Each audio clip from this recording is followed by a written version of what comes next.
Olá, seja muito bem-vindo ao Band Entrevista. Você já ouviu falar em crenças limitantes?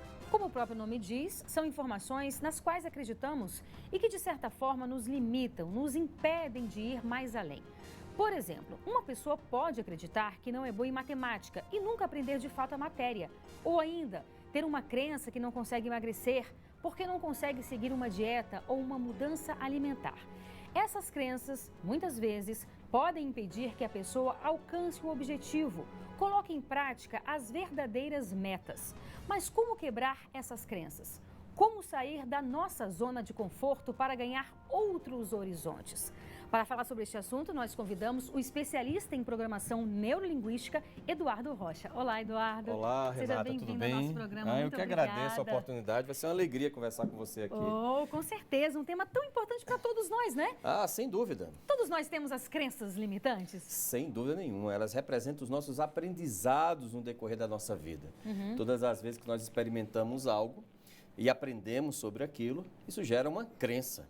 Muitas vezes essas crenças podem ser crenças que nos paralisam, até por um sistema de proteção. Você já imaginou se você dissesse assim, eu consigo voar e pular de um edifício?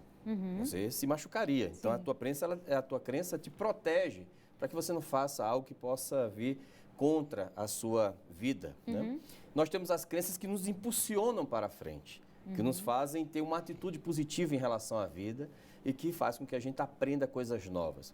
E temos também aquelas crenças que acabam ficando no meio do caminho, sabe, Renata? Aquela que ela nem te protege, de fato, porque a proteção ela não existe, é fantasiosa, e nem te impulsiona para o futuro, para um comportamento desejado, para uma atitude. Ela simplesmente te bloqueia na tua vida, fazendo com que muitas vezes você acredite que não seja capaz de ter um pensamento diferente, de ter uma nova sensação sobre alguma situação da sua vida, ou desenvolver um novo hábito. Essas crenças nós chamamos de crenças limitantes, porque elas deixam uma fronteira na nossa capacidade cognitiva que nos impede, como se fosse um muro, de a gente passar pelo outro lado, né? E muitas vezes isso é que nos faz se empobrecer internamente e não experimentar a vida do jeito que ela é. Sim. Essas crenças, elas podem estar ligadas a alguns traumas? Sim. Nós temos várias causas para a formação dessas crenças, né? Quando você teve momentos na sua vida que foram situações traumáticas ou eventos negativos, né? Você pode ter tido naquele momento uma dor física, ou proveniente de uma violência, que alguém fez uma violência em relação a você, ou um sofrimento, que é uma dor emocional. Quando você não teve aquela somatização física, porém ela acontece de forma psicológica, psicossomática, gerando um certo estresse em você. A esses processos, a sua psique, ela te defende para que você não mais faça aquilo ou que você não tenha mais aquela sensação. Um mecanismo de defesa mesmo, É um né? mecanismo de defesa, exatamente. Né? Só que muitas vezes aquilo é sobre uma interpretação da tua mente quando você tinha uma determinada idade. Então, por exemplo, vamos imaginar um cenário. Você com 4 anos, um coleguinha empurrou você do balanço. Aí você desenvolveu uma crença limitante que você não consegue voar de avião.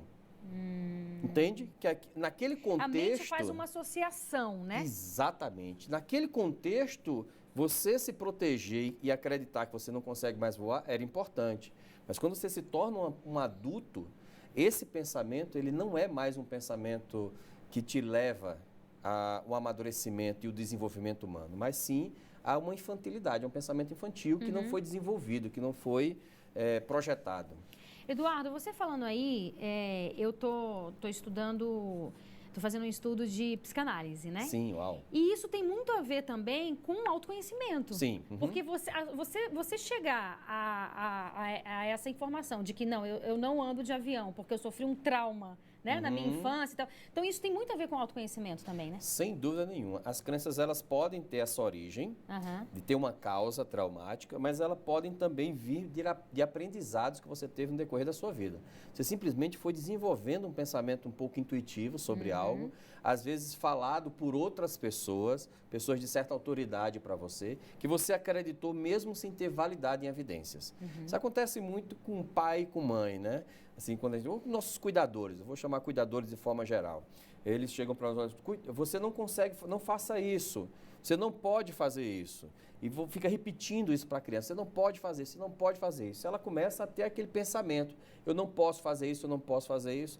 Quando ela se vê diante de um desafio de, por exemplo, ir para uma nova proposta de emprego, subir na carreira, vem aquela voz, você não pode fazer isso, você não consegue fazer isso, você não merece fazer isso. E muitas vezes ela nem consegue associar aqueles nãos que ela recebeu na infância. Exatamente, né? Foi desconectado, né? A mente aprendeu aquilo, criou um padrão de pensamento recorrente, um padrão de pensamento que define quais são as escolhas, as decisões que ela vai ter no decorrer da vida. Então, algumas são provenientes de traumas, sem dúvida nenhuma, de eventos negativos, mas a grande maioria, Renata, eu te falo, pela minha experiência de atendimentos terapêuticos, vem de condicionamentos, de processos repetitivos que você vai fazendo no decorrer da sua vida, de justificativas que você dá, muitas vezes, para não fazer algo. E você fala para você mesmo, por você não querer, não ter ganho suficiente, não enxergar valor naquilo, você acaba se justificando. Eu não posso fazer isso. Quantas vezes nós falamos isso? Quando a gente não queria fazer algo, a gente fala para nós mesmos, eu não consigo fazer isso. Mas, na verdade, não é porque você não consegue fazer, porque você não quer fazer. Existe uma diferença muito grande. E aí, Eduardo, vamos filosofar um pouco aqui. Pode ter também um certo receio da pessoa achar que ela não dá conta, sim, e aí ela nega que ela quer aquilo e muitas vezes não querer sair da zona de conforto dela. Exatamente. Perfeito, Renata. Você teve um pensamento brilhante agora. Com a zona de conforto, na minha zona de conforto, nós, seres humanos, por incrível que pareça, nós nascemos para sobreviver. Então, qualquer coisa que nos saia da percepção de que a gente vai arriscar a nossa vida, automaticamente a gente, dá um passo atrás. Não quero me arriscar muito. Eu costumo dizer que a mudança é uma escolha, é uma decisão. Porque, naturalmente, por nós, a gente ficava nessa nossa vida de bom vivant. Sim, sim. É muito mais interessante, perfeito? E o que é que a gente faz para nos proteger nessa zona de conforto? Nós criamos um muro. Esse muro são as nossas crenças limitantes, nossos paradigmas, que nos protegem, né? E olha só que coisa curiosa, né? Tem tido uma situação muito interessante hoje com as mães que estão super protegendo seus filhos. Mães e pais, eu vou dizer pais em geral, né? Não vou trazer essa responsabilidade só para as mães, mas para os pais também. Os pais em geral. E o que é que eles fazem? Quando eles protegem a criança, o seu filho, de eles terem a oportunidade até de se ferir, claro, em alguma situação, de precisar enfrentar um amiguinho porque fez bullying com ele, ele deixa de desenvolver o mecanismo de enfrentamento.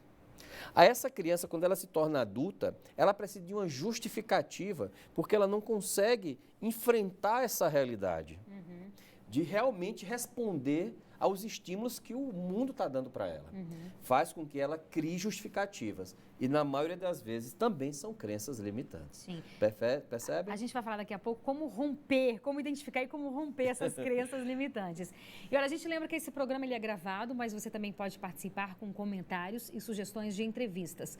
Anote o nosso telefone 99976-9204. E agora a gente faz um breve intervalo, é bem rápido, não sai daí que eu espero você.